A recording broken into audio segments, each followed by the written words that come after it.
Bonsoir encore. Comme Negro l'a dit, je suis Esther Agumba, je viens tout droit de la ville de Goma.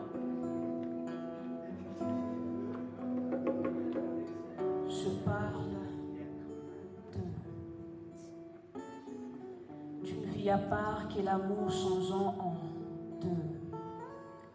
De la nature qui apprivoisa leur liberté, leur petitesse mature, des arômes romantiques du présent et de l'amertume du futur.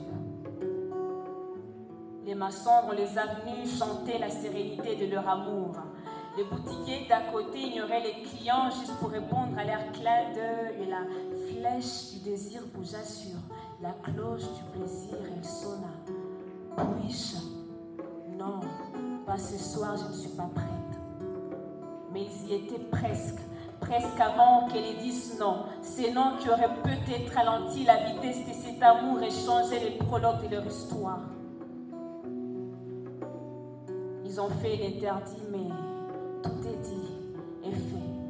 Ils se sont révélés les secrets du cœur et après ceux du corps. Les envies se sont cristallisées, leurs soupirs synchronisés. Chacun a lancé les paroles puisées dans la profondeur de toutes leurs sensations affectives, du bonheur et de la satisfaction partagée.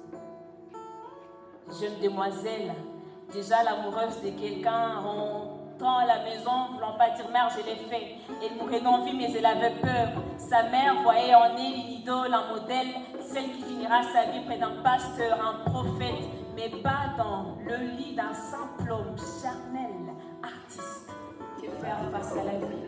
Que faire face à la famille? On attend d'être nié, relié, voire même excommunié de sa communauté religieuse.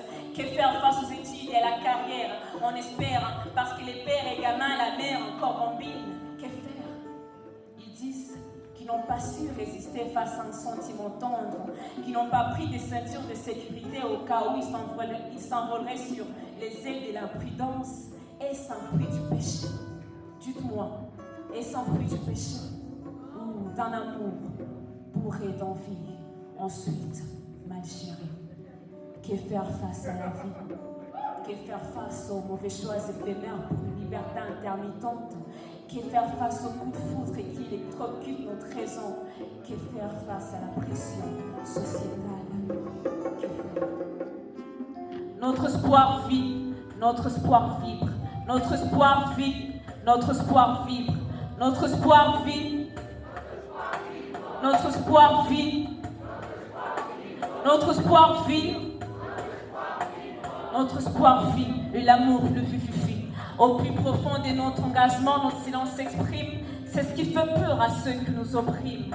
Notre espoir chante, oui, parfois au rythme de nos peines et peurs. Le monde on répand dans une nation sans foi, pour qui la paix n'est qu'un simple slogan. Dans une nation trahie par l'appétit de ses dirigeants et sa liberté menottée par une justice entossuyée. Au cœur en détresse solitaire, en attente d'un câlin sincère pour guérir.